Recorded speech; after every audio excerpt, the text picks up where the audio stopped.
रंजीत सिंह अपनी बेटी व पत्नी के साथ खुशी खुशी रह रहे थे, जैसे हर किसी का परिवार खुशहाली में रहता है।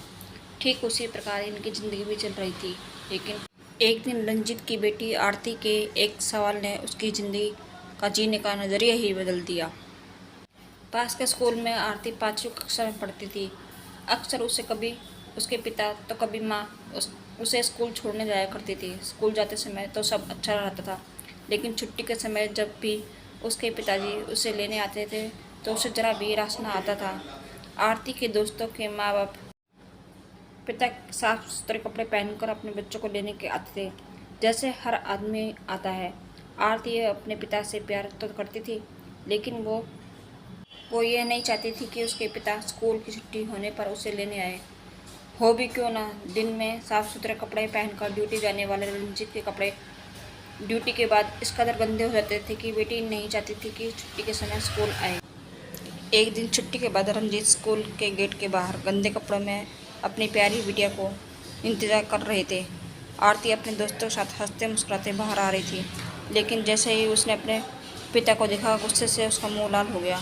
गुस्सा भी ऐसा कि पिता को देखकर उनके पास जाने की बजाय वो पैदल ही घर की ओर जाने लगी।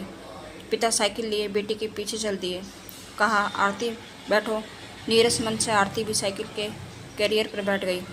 पिता थे जो चंद मिनटों में ही न जाने कितने ही सवाल पूछ बैठे। कैसा रहा आज का दिन, और स्कूल में मन लग भी रहा है या नहीं? चलो बताओ क्या खाना है, वही खरीद लेते हैं। इधर आरती एकदम चुप, मानो उसे अपने पिता से बात ही नहीं करनी है। खैर, घर आया और साइकिल से उतरती हुई आरती बैग फेंकते हुए बड़बड़ाते हुए अपने कमरे में चली गई और रोने लगी। इधर उसकी माँ राधा ने यह सुना तो पीछे पीछे चली आई और पूछा, क्या हुआ आरती? आरती ने कहा, माँ तुम क्यों नहीं आती मुझे स्कूल लेने? माँ बोली, क्यों, तुम्हारे पापा उसी रास्ते से आते हैं, इसमें गलत क्या है? आरती बोली, उनके कपड़े देखे हैं? सुबह तो सब ठीक है, लेकिन शाम होते होते कितना गंदा हो जाता है। मेरे सभी दोस्तों के पापा साफ़ सुथरे कपड़े पहन के आते हैं। कई बार तो मेरे दोस्त पापा को देखकर मेरा मजाक उड़ाते हैं। माँ तुम ही आया करो ना मुझे स्कूल लेने, राधा ने कहा। तो मेरी बिटिया रानी इससे परेशान है? अच्छा आरती, तुम ही पापा को ये क्यों नहीं कह देती?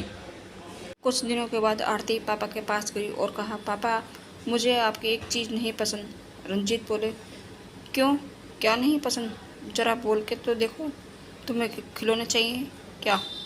आरती ने कहा, नहीं पापा, सुबह तो आप घर के साफ कपड़ों में ही निकलते हैं, लेकिन दोपहर होते होते आपके कपड़े इस कदर गंदे हो जाते हैं कि मेरे दोस्त आपको देखकर मुझे चिढ़ाते हैं। रंजीत बोले, अरे बेटी तो ये बात है, क्या कहूँ, मेरा काम ही ऐसा है, कुछ ऐसा है। आरती बोली, पापा आप ऐसा क्या काम करते हैं कि शाम होते होते आपके कपड़े गंदे हो जाते हैं? रंजीत, तुम्हारी उम्र बहुत छोटी है, मैंने सोचा था थोड़ी और बड़ी हो जाओ तब बताऊंगा, लेकिन नहीं, अब बता ही देना चाहिए। बिटिया रानी, मैं किसी कॉर्पोरेट ऑफिस में काम नहीं करता, बल्कि एक मजदूर हूँ जिसे रोज़ाना ज़मीन से 2000 फीट नीचे पताल में जाना पड़ता है। पिछले दिनों तुमने अखबार में खबर पड़ी थी ना, चाल धंसने से 60 लोगों की मौत, वो मेरे ही साथी थे।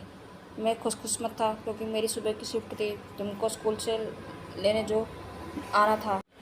पापा आप मेरे लिए इतनी मेहनत करते हैं, मैं कितनी गलत थी? रंजीत बोले, क्या करूँ बेटे, तुम्हारी खुशी के लिए काम मैं हंसते हंसते करता हूँ। इतने में पीछे खड़ी बाप बेटी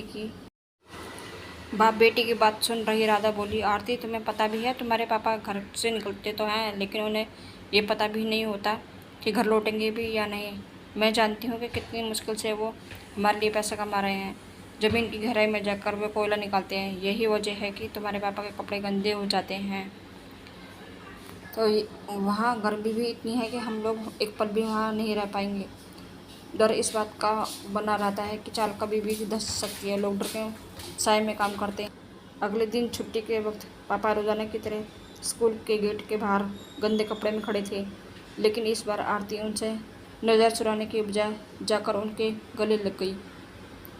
तो ये आपको कहानी कैसी लगी मुझे कमेंट बॉक्स में बताएं। अगर कहानी अच्छी लगी हो तो चैनल को सब्सक्राइब कीजिए और लाइक कीजिए।